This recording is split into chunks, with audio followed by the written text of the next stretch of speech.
amiante. My name is Christelle Nadia Fotso. In this weekly episode of my podcast, I want to try to make the story that I've been trying to tell you since season 1 very, very simple. I just wrote a Medium article. I'm going to be writing articles weekly to talk to you about this story, to try as much as possible to make this complex matter simple. What is the story? It is about a perfect crime, the perfect victim,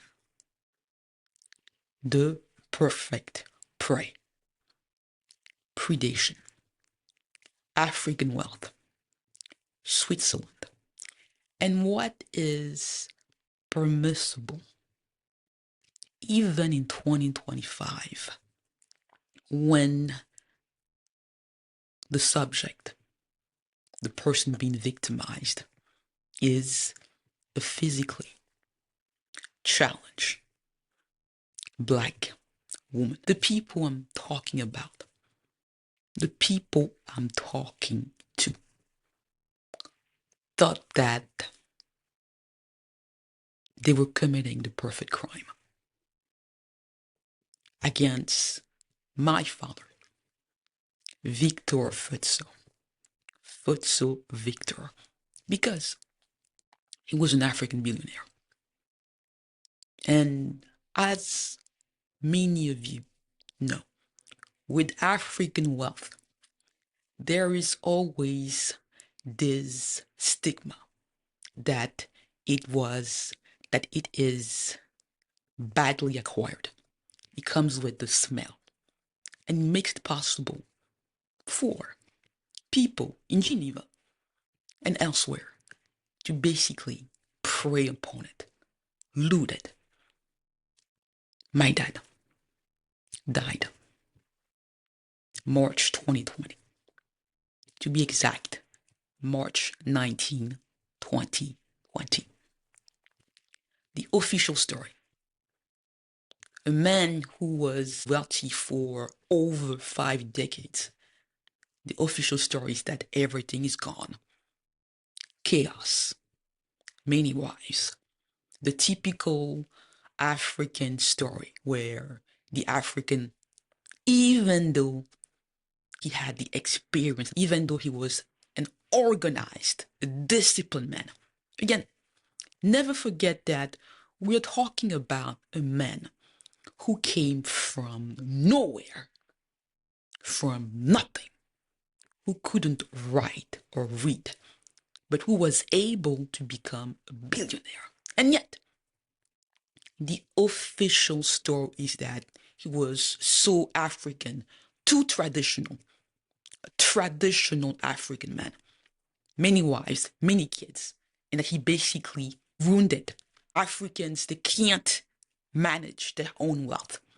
But the story that I tell in this Medium article is that my dad had a wealth manager, a Swiss attorney, for over 3 decades. My dad had the advantage of living a long, long time. He saw what happens to African wealth. He saw that it can be looted not only by African governments, but by people on the outside who always feel that African wealth is illegitimate. People never say, oh, Pierre Castel, for example, he's making his money this way, so it's dirty. With Africans, it's always dirty. So it makes it possible for the people I'm talking about. I'm talking about here a Swiss attorney. Her name is Catherine Crochet. She was my dad's wealth manager. for over 3 decades. She is a member of the Geneva Bar Association. This is not a story about a private matter. This is the story of an African legend who does the unbelievable, the impossible, who organizes his succession, his estate, who goes to Geneva, yes, because that's the way people were doing it at the time. My dad organized the succession because I'm his daughter, because I'm his physically challenged daughter, because I was lucky to go to the United States very, very young, to become, in spite of, despite my disability, an attorney, a writer, an activist. He makes me a central part of his succession plans. And what happens is what happens when people feel like color, disability, Africanness makes the impossible possible. Miente, the smoking gun here, it's a call that I get from Catherine Crochet, my dad wealth manager for over 30 years. She calls me 2 months after my dad dies. The purpose of the call here is not to offer her sympathy. It's to tell me I have nothing. I am a lawyer like she is, and I know that it's not possible that lawyers, especially when they have had a client for over 30 years, can't just say, I have nothing, without proof, without basing it on something concrete. But because the moment is chaotic for me, the most important loss of my life so far, I choose to focus on my pain. My goal at the time is to make sure that my dad gets a dignified burial. It doesn't happen. So, Catherine Crochet, member of the Geneva Bar Association, calls me May 2020 and tells me I am Maître Crochet. I have nothing. My mind is someplace else.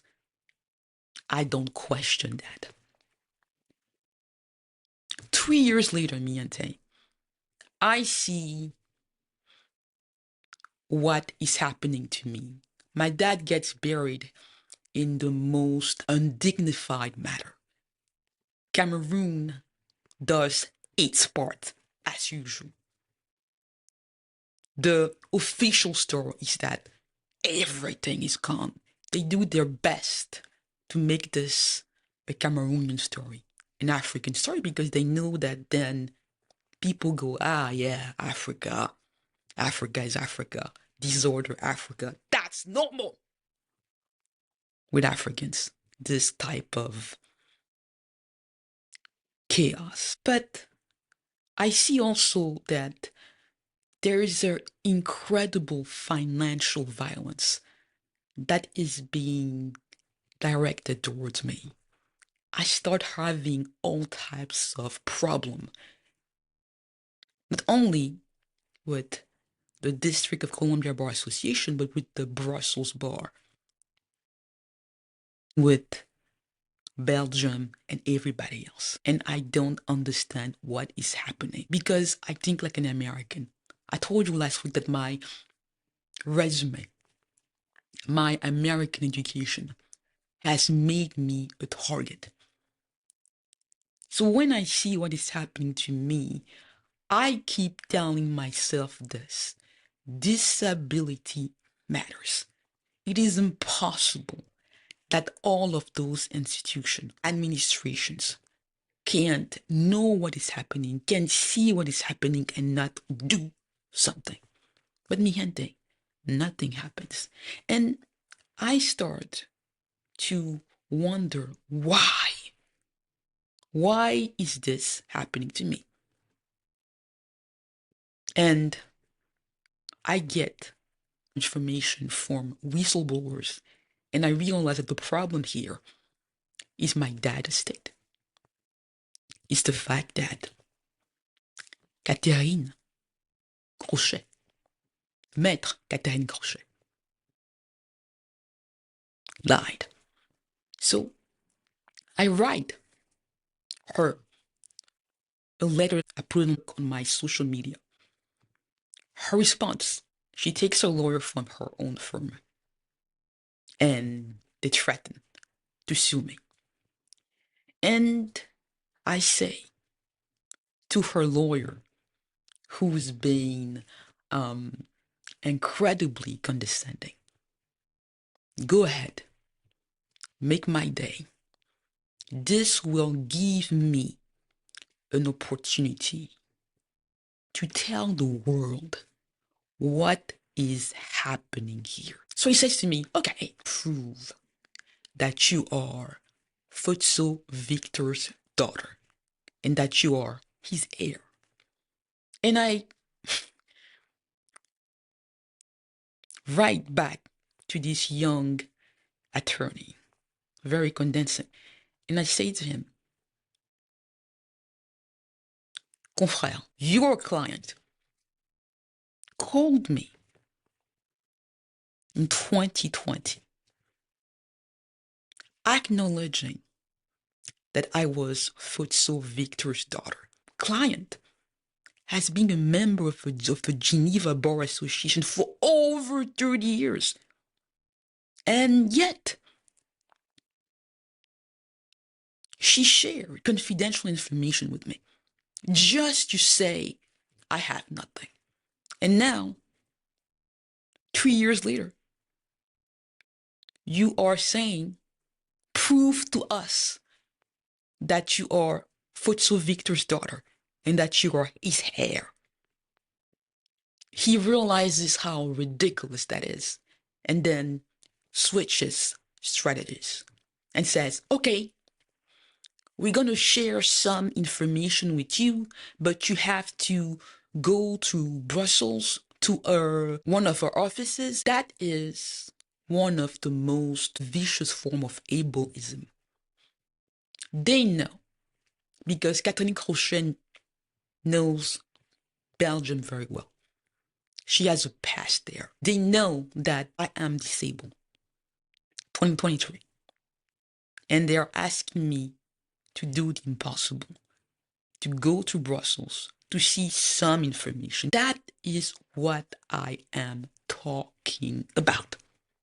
And that's why they thought here that they were committing the perfect crime against the perfect victim, an African, and against the perfect prey, his disabled daughter, his physically challenged daughter.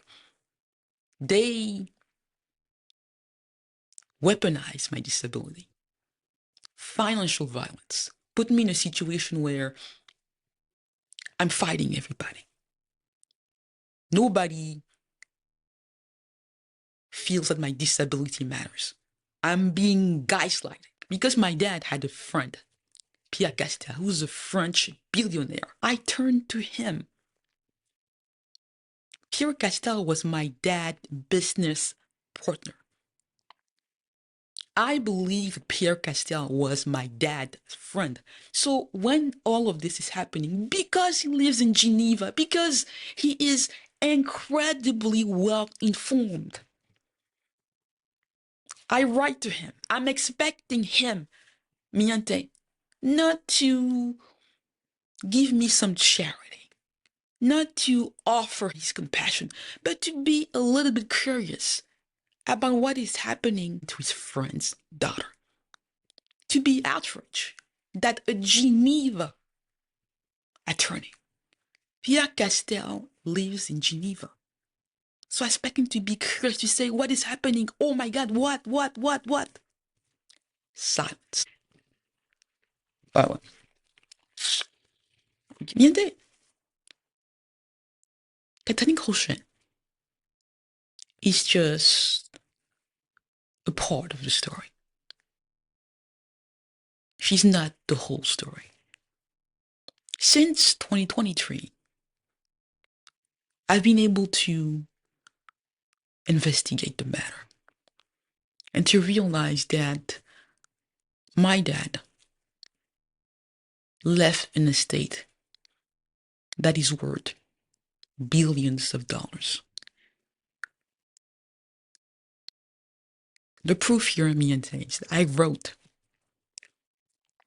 letters to banks in Liechtenstein and to other banks.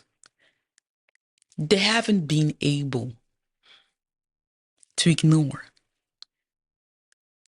my messages and to say just one thing.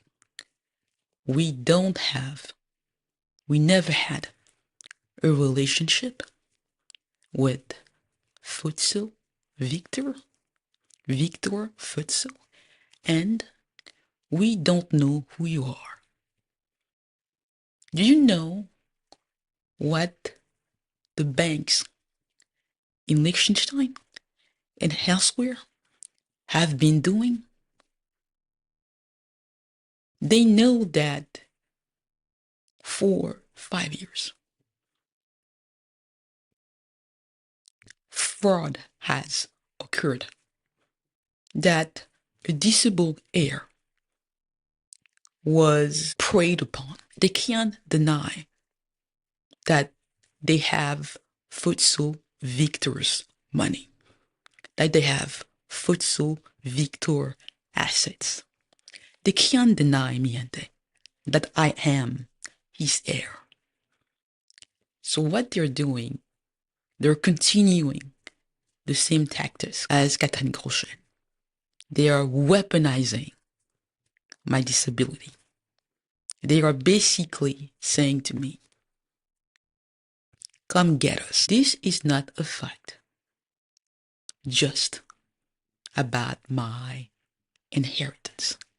This is a fight against a system that is doing anything possible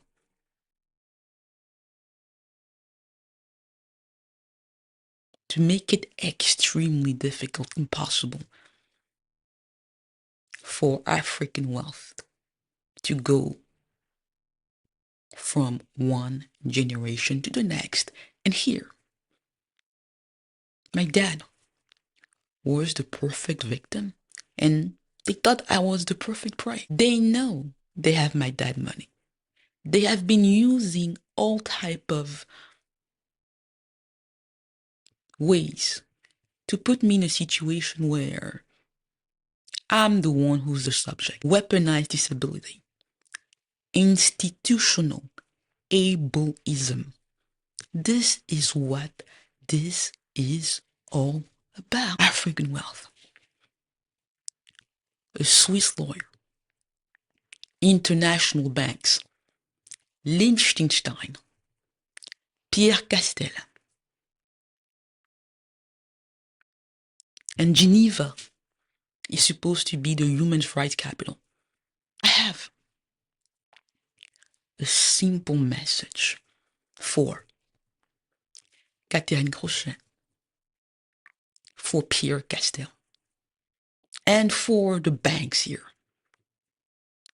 I am not running. I am not negotiating. I am documenting. I am going to fight you until justice here is served. I am Victor Fotso. Fotso Victor's daughter. I am never going to give up. I am never going to shut up. You left a paper trail. I am going to show the world what you were willing to do to an African legend, to African wealth, and to disable heir because you thought that you could get away with it. I am Christelle Nadia Fotso, and I'm just getting started. Niente? Read the article on Medium, follow the podcast, and share. See you next week.